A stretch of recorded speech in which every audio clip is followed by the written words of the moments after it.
Fried rice রান্নার জন্য আমি এখানে নিয়েছি গাজর, পেঁয়াজকলি, ফুলকপি আর পাতাকপি। আমি প্রথমে সবজিগুলো কেটে নিচ্ছিলাম। আমি প্রথমে গাজরগুলো কুচি করে নিলাম, এরপর পেঁয়াজকলিগুলো কুচি করে নিলাম, এরপর বাঁধাকপি কুচি করলাম, এরপর ফুলকপি কুচি করলাম। তারপর আমি কড়াইয়ে দিয়ে দিয়েছিলাম ডিম।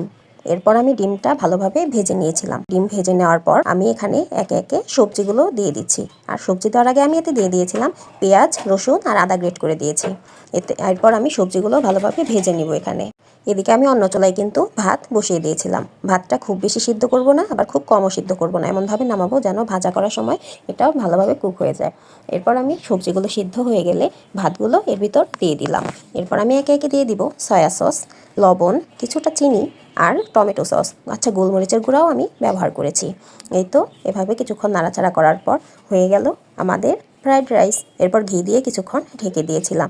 এর যে এখন ঢাকনা খুলে দেখি আমাদের ফ্রাইড রাইস একদম রেডি। এটা খেতে অনেক মজা হয়েছিল। আমি খুব সিম্পল পদ্ধতিতেই রান্নাটা করেছি। আসলে এক একজন এক একভাবে রান্না করে। তো ভিডিওটি কেমন লাগলো অবশ্যই কিন্তু জানাবেন।